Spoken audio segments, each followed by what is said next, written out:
दोस्तों नमस्कार। शांति पर्व इस यूट्यूब चैनल में आप सभी का स्वागत है। आज के इस वीडियो में हम महाराष्ट्र की राजनीति पर बात करेंगे।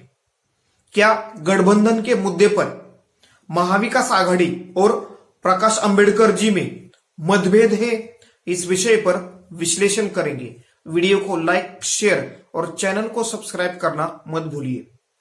महाराष्ट्र की राजनीति में महाविकास आघाड़ी गठबंधन की तरफ वंचित बहुजन आघाड़ी के प्रमुख प्रकाश अंबेडकर जी ने दोस्ती का हाथ बढ़ाया है, लेकिन महाविकास आघाड़ी गठबंधन की तरफ से प्रकाश अंबेडकर जी के इस दोस्ती यानी गठबंधन के प्रस्ताव पर अभी तक कोई बड़ी प्रतिक्रिया नहीं आई है। यानी कि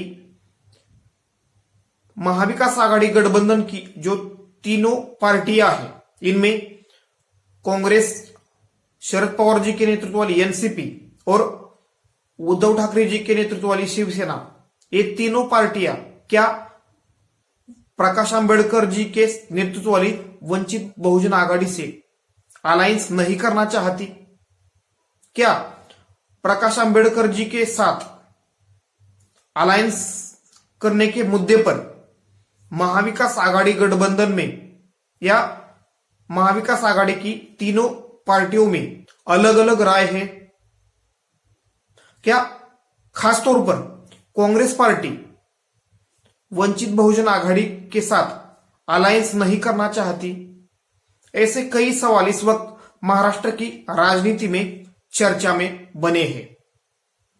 एक तरफ प्रकाश अंबेडकर जी इंडिया गठबंधन और महाराष्ट्र में महाविकास आघाड़ी गठबंधन में शामिल होना चाहते, मगर महाविकास आघाड़ी गठबंधन प्रकाश अंबेडकर जी को अपने साथ लेना चाहती है या नहीं चाहती, इस मुद्दे पर इस वक्त महाराष्ट्र में क्लियरिटी नहीं आ रही।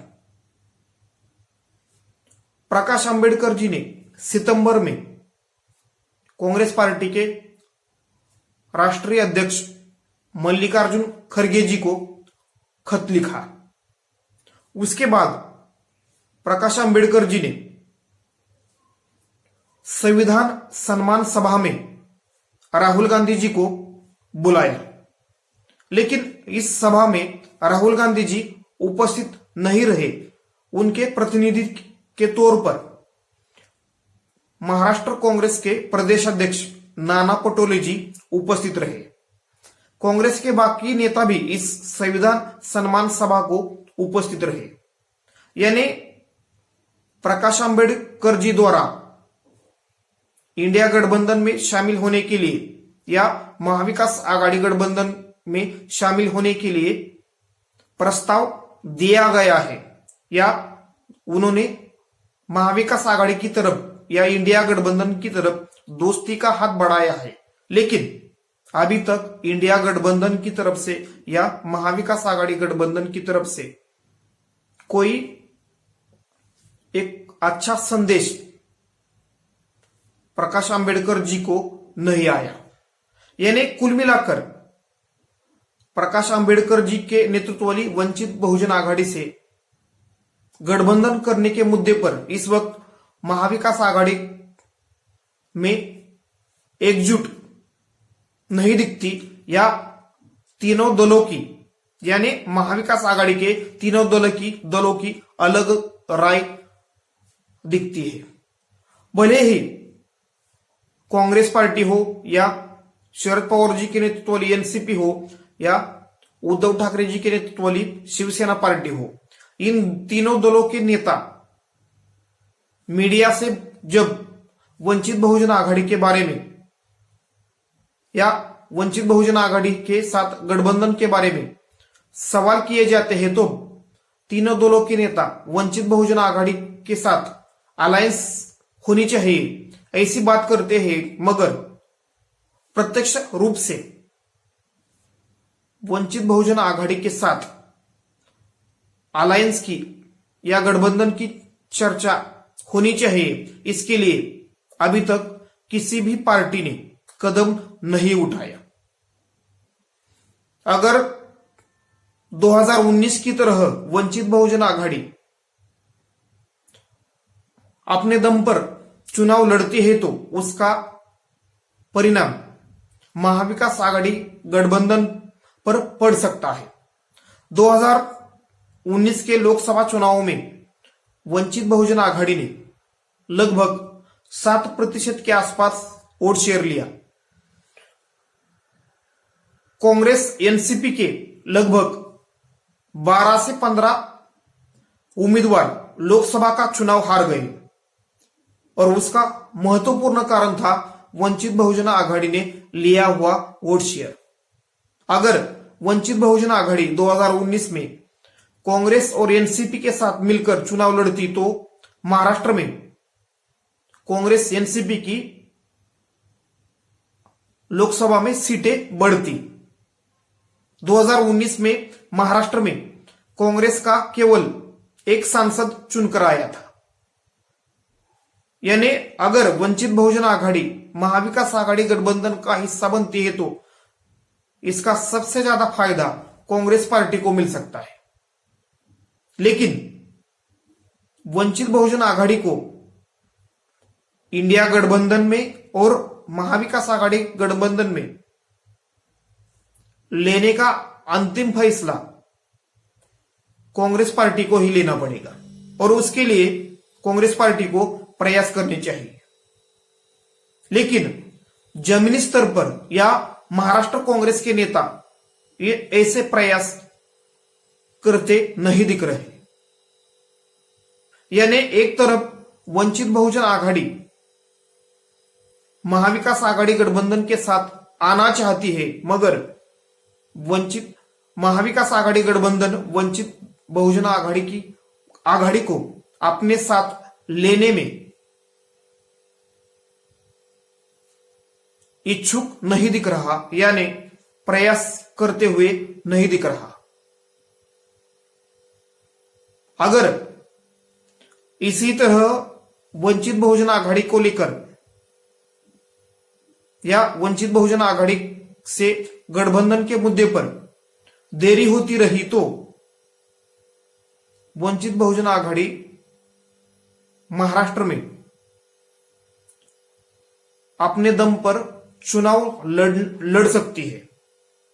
वंचित बहुजन आघाड़ी और उद्धव ठाकरे जी के नेतृत्व वाली शिवसेना पार्टी, इन दो पार्टियों में गठबंधन हो चुका है। लेकिन आने वाले चुनाव में क्या ये गठबंधन एक साथ मिलकर चुनाव लड़ेगा या नहीं लड़ेगा, इस पर भी अलग अलग तरह की चर्चाएं हो रही है।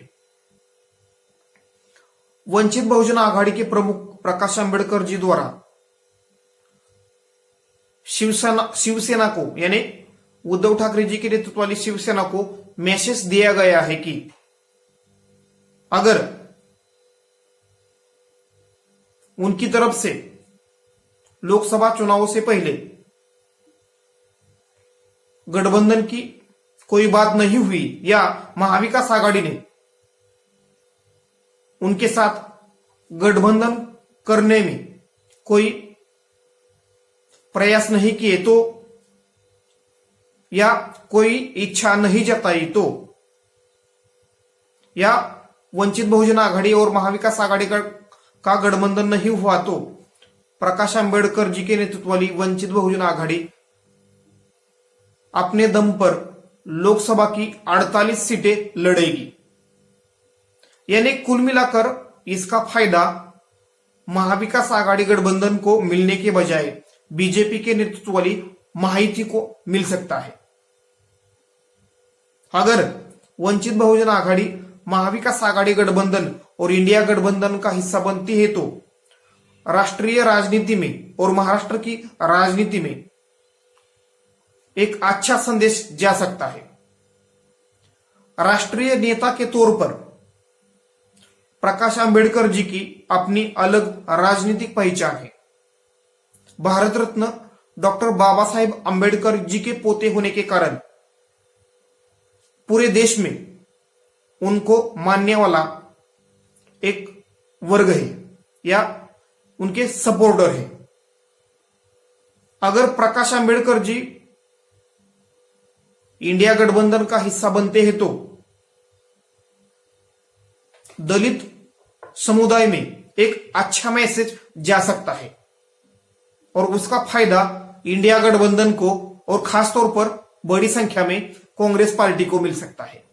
यानी परसेप्शन के रूप में इसका कांग्रेस को ज्यादा फायदा महाराष्ट्र में मिल सकता है। मुंबई म्युनिसिपल कॉरपोरेशन के चुनाव में इसका फायदा उद्धव ठाकरे जी के नेतृत्व वाली शिवसेना को भी मिल सकता है। यानी कुल मिलाकर वंचित बहुजन आघाड़ी इंडिया गठबंधन का हिस्सा या महाविकास आघाड़ी का हिस्सा बनती है तो महाविकास आघाड़ी और इंडिया गठबंधन का ही फायदा होगा और उसी के साथ वंचित बहुजन आघाड़ी का भी फायदा हो सकता है। यानी महाराष्ट्र में वंचित बहुजन आघाड़ी की जो राजनीतिक ताकत है या उनका जो राजनीतिक महत्व है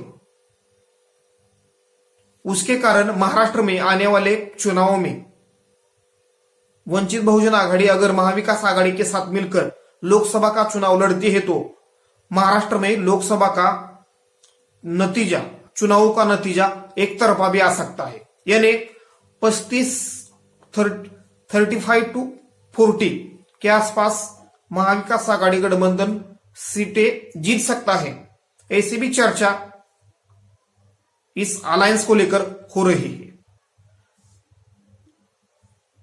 जब अजित पवार शरद पवार जी के नेतृत्व वाली या एनसीपी में थे और महाविकास आघाड़ी गठबंधन के साथ थे, तब अजित पवार जी ने खुद कहा था कि अगर प्रकाश आंबेडकर जी महाविकास आघाड़ी गठबंधन के साथ आते हैं तो महाराष्ट्र में लोकसभा और विधानसभा में महाविकास आघाड़ी गठबंधन एक तरफा जीत हासिल कर सकता है।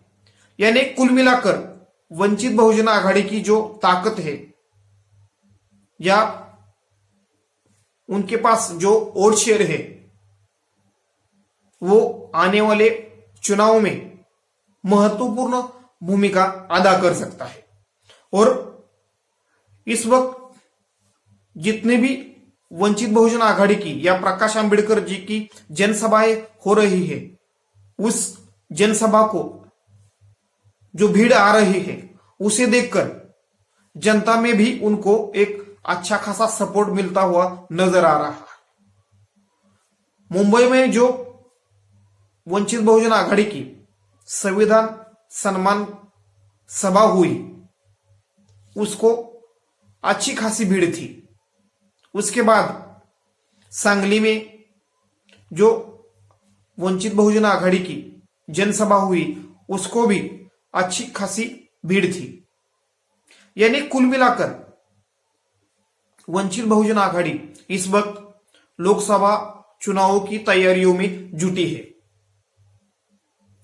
और आने वाले दिनों में इस वक्त जो वंचित बहुजन आघाड़ी की अपनी पार्टी के संगठन को मजबूत करने के जो प्रयास हो रहे हैं या अलग अलग जगह जो उनकी जनसभाएं हो रही है उसे देखकर हम कह सकते हैं कि वंचित बहुजन आघाड़ी का वोट शेयर बढ़ने की उम्मीद ज्यादा दिख रही है, क्योंकि इस वक्त महाराष्ट्र में सत्ता के लिए जो राजनीतिक प्रयोग हो रहे हैं उन राजनीतिक प्रयोगों को देखकर महाराष्ट्र की जनता इस वक्त प्रस्तावित पार्टियों और उनके नेताओं को लेकर दुखी है। महाराष्ट्र के जनता का पूरी तरह से विश्वास इन प्रस्तावित दलों के ऊपर से उड़ गया है। ऐसे में अगर वंचित बहुजन आघाड़ी अपनी राजनीतिक ताकत बढ़ाती है और जनता के मुद्दे उठाती है तो वंचित बहुजन आघाड़ी को इसका फायदा मिलेगा। और खास तौर पर विदर्भ में, यानी पश्चिम विदर्भ हो, मुंबई का इलाका हो या पश्चिम महाराष्ट्र में हो, उसमें वंचित बहुजन आघाड़ी की ताकत और भी बढ़ सकती है। यानी पिछले चुनाव में कांग्रेस एनसीपी को 12 से 15 लोकसभा सीटों का नुकसान वंचित बहुजन आघाड़ी के कारण उठाना पड़ा। अगर इस बार वंचित बहुजन आघाड़ी फिर से अपने दम पर चुनाव लड़ती है या किसी अन्य छोटे दल के साथ चुनाव लड़ती है तो महाविकास आघाड़ी गठबंधन को उसके परिणाम भुगतने पड़ सकते हैं। यानी कुल मिलाकर एक तरफ बीजेपी राष्ट्रीय राजनीति में अलग अलग पार्टियों को जोड़ने का प्रयास कर रही है तो महाराष्ट्र में वैचारिक एकजुटता या आइडियोलॉजिकल सिमिलरिटी होने के बावजूद भी वंचित बहुजन आघाड़ी को लेकर कांग्रेस सीरियस नहीं दिख रही। कांग्रेस का यही एटीट्यूड रहा तो कांग्रेस को इसके परिणाम भुगतने पड़ सकते हैं, क्योंकि वंचित बहुजन आघाड़ी को महाविकास आघाड़ी में या इंडिया गठबंधन में शामिल करने का निर्णय या प्रयास कांग्रेस पार्टी को ही करना पड़ेगा।